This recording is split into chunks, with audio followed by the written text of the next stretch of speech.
ఆ ఖడ్గంతోనే భైరవ ఆ రణోత్సవంలో యుద్ధపోటీల్లో పాల్గొంటాడు. అక్కడే మహాసామ్రాట్ సైన్యంతో పోరాడుతూ నేలకొరుగుతాడు. సరిగ్గా అదే సమయానికి రుద్ర ఆత్మ ఆ భైరవ శరీరంలోకి ప్రవేశిస్తుంది. ఆ రోజు మహాసామ్రాట్ సైన్యం ఏర్పాటు చేసిన రణోత్సవం అంటే యుద్ధపోటీలు ప్రారంభమయ్యాయి. ఎక్కడెక్కడి నుండో వచ్చిన మహాయోధులందరినీ కేవలం తన ఒకే ఒక ఖడ్గంతో భైరవ ఓడించుకుంటూ వెళుతున్నాడు. వాడి వీరత్వం చూసి అప్పటివరకు బానిసలుగా బ్రతుకుతున్న సామాన్య ప్రజల కళ్లల్లో ఆనందం, ఆశ కనిపిస్తున్నాయి. సామ్రాట్ కుడిభుజమైన రాక్షస సైన్యాధిపతికి ఇది నచ్చలేదు. ఒక సాధారణ కట్టెలు కొట్టేవాడు మన సామ్రాజ్యపు సైనికులను మట్టికరింపచేయటమా అని రగిలిపోయాడు. భైరవను ఎలాగైనా అంతం చెయ్యాడని కుట్ర పన్నాడు. చివరి పోరు అంటే ఫైనల్ బ్యాటిల్ సమయమొచ్చింది. భైరవ ఉత్సాహంగా రణభూమిలో నిలబడ్డాడు. కాని శత్రువుల చేతిలో ఆయుధంగా ఉన్నది తోటి యోధులు కాదు, ఒక అమ్మాయి. భైరవ కళ్ళు పెద్దవయ్యాయి. అది మరెవరో కాదు, తన ప్రాణంగా ప్రేమించే తన చెల్లి. ఆమెను గొలుసులతో బంధించి రణభూమి మధ్యలోకి లాక్కుని వచ్చారు. ఆ సైన్యాధిపతి క్రూరంగా నవ్వుతూ ఆమె మెడపై కత్తి పెట్టాడు. "ఈ కత్తి కింద పడేరా, లేకపోతే నీ చెల్లి తల తీసేస్తాను" అని గర్జించాడు సైన్యాధిపతి. భైరవ చేతులు వణికిపోయాయి. తన చెల్లి కళ్లల్లో కన్నీళ్లు చూసి వాడి గుండె ముక్కలైపోయింది.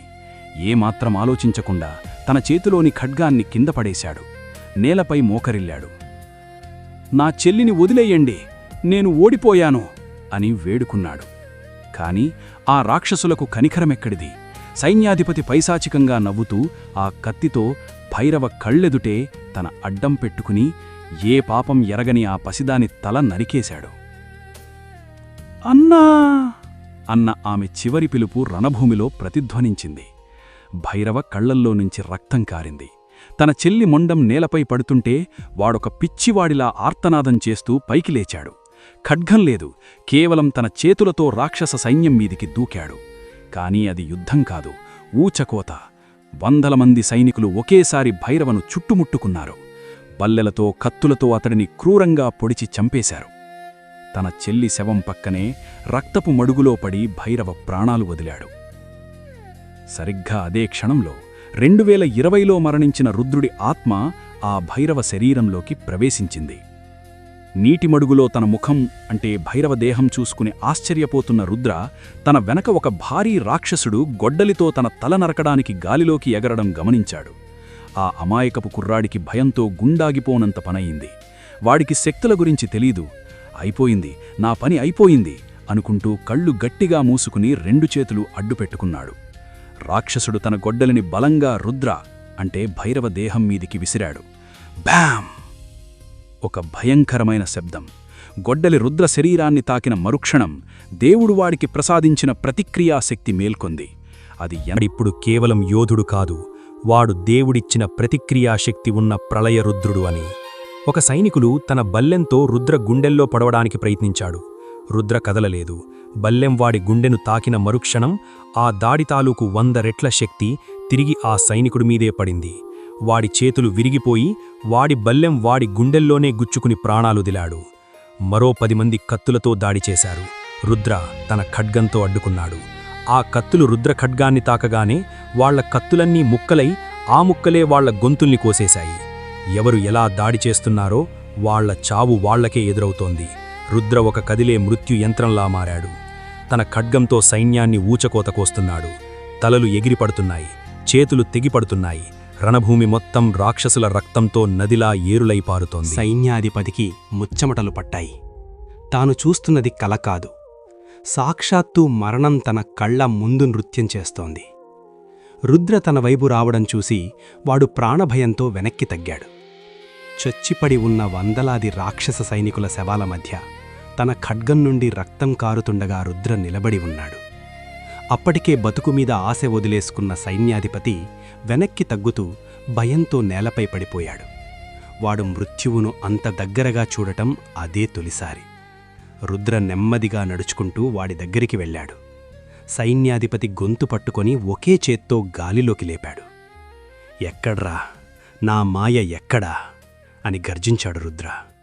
వాడి కళ్లలో ఒకవైపు అగ్ని, మరోవైపు తన ప్రేయసి కోసం తపిస్తున్న వేదన. సైన్యాధిపతి గొంతులోంచి మాట పెగలడం లేదు. కళ్ళు పెద్దవి చేసుకొని ఆశ్చర్యంగా భయంగా భైరవ ముఖాన్ని చూస్తూ, నువ్వు ఎవరు? ఆ కట్టెలు కొట్టే భైరవ కావా? నా మాయ అంటేవేంటి? అని వణుకుతూ అడిగాడు. రుద్ర కళ్లలో పగ మరింత రగిలింది. వాడి పీకను మరింత గట్టిగా నొక్కుతూ వాడి కళ్లలోకి సూటిగా చూశాడు. నేనెవర్నో గుర్తులేదా రాక్షసా?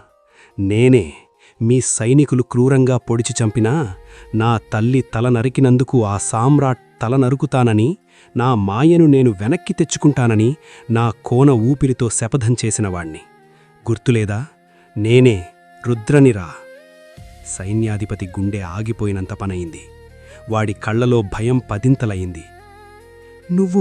నువ్వు రుద్రవా? అసాధ్యం! నువ్వు భవిష్యత్తులో చనిపోయావు కదా. ఆ భైరవ ఇక్కడే నా కళ్ల ముందే చచ్చాడు కదా. చచ్చిన వాడి శరీరంలోకి భవిష్యత్తులో చచ్చిన నువ్వు ఎలా వచ్చావురా? అసాధ్యం! ఇదసాధ్యం! అని పిచ్చివాళ్లా అరిచాడు సైన్యాధిపతి. రుద్ర పెదవులపై ఒక భయంకరమైన చిరునవ్వు, అంటే కసినవ్వు వెలిసింది. నాకు అసాధ్యమైనదేదీ లేదురా. విధి రాసిన రాతను చెరిపేసి కాలచక్రాన్నే వెనక్కి తిప్పి ఇక్కడికి వచ్చాను.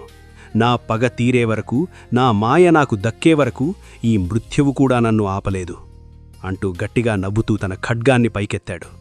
ఒక్కవేటు సైన్యాధిపతి తల మొండెం నుండి విడిపోయి రక్తం చిమ్ముతూ నేలపై పడింది. అక్కడ మిగిలిన ఒకే ఒక్క రాక్షస సైనికుడు ప్రాణభయంతో వణుకుతూ నిలబడి ఉన్నాడు. రుద్రవాడి వైపు చూశాడు. వాడి కళ్లలో భయాన్ని చూసి నెత్తురు కారుతున్న ఖడ్గాన్ని వాడి మెడపై పెట్టాడు. నీ ప్రాణాలతో నిన్ను వదిలేస్తున్నాన్రా. ఎందుకో తెలుసా? వెళ్ళి మీ ప్రభువైన ఆ మహాసామ్రాట్కి చెప్పు, వాడి పాలిట మరణభేరి మోగింది అని చెప్పు అని గర్జించాడు రుద్ర. ఆ సైనికుడు వణుకుతూ, ఏం చెప్పమంటావు ప్రభూ అన్నాడు. రుద్ర కళ్లలో ప్రళయాగ్ని మండుతుండగా ఆకాశం వైపు చూస్తూ పిడుగులు పడే గొంతుతో ఇలా అన్నాడు. ఓ మహాసామ్రాట్! నీ మాయా మంత్రాలు, నీ రాక్షస శక్తులు దైవ సంకల్పం ముందు తలవంచక. కన్నీళ్లతో రుద్ర కళ్ళు తుడుచుకుంటూ, చెప్పు భైరవ, తప్పకుండా తీరుస్తాను అన్నాడు. భైరవ, నా చెల్లమ్మ శవాన్ని మా పూరి గుడిసెకు తీసుకువెళ్ళు. నా తండ్రికి అప్పగించు. ఆయన ఇప్పటికే నా కోసం ప్రాణాలు అరచేతిలో పెట్టుకుని ఎదురుచూస్తూ ఉంటాడు. నేను చెల్లి ఇద్దరం చనిపోయామని తెలిస్తే ఆయన తట్టుకోలేడు, ప్రాణాలు వదిలేస్తాడు. దయచేసి నేను చనిపోయానని చెప్పకు. నీకు ప్రతీకారం తీర్చుకోవాల్సిన లక్ష్యముంది. నీ మాయను కాపాడుకోవాల్సిన బాధ్యత ఉంది. అందుకే ఏదో ఒక అబద్ధం చెప్పి వెళ్ళు. అప్పుడప్పుడు నా తండ్రిని కనిపెట్టుకుని ఉండు. ఇదే నీకు నేను చేస్తున్న ఆఖరి విన్నపం. భైరా ఆత్మ చేతులు జోడించి ప్రాధేయపడింది. రుద్రగుండె చెరువయింది. తండ్రి ప్రేమంటే ఏమిటో, తల్లిని కోల్పోయిన బాధ ఏంటో రుద్రకు తెలుసు. మాట ఇస్తున్నాను భైరవ, నా ప్రాణం పోయినా సరే నీ తండ్రి కంట్లో కన్నీరు రానివ్వను. నా శరీరాన్ని వాడుకుంటున్నందుకు ఇది నా బాధ్యత.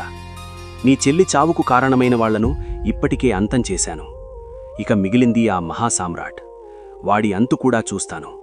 నువ్వు ప్రశాంతంగా వెళ్ళు అన్నాడు రుద్ర. భైరవ ఆత్మ చిరునవ్వుతో ఒక ప్రశాంతమైన కాంతిలా గాలిలో కలిసిపోయింది.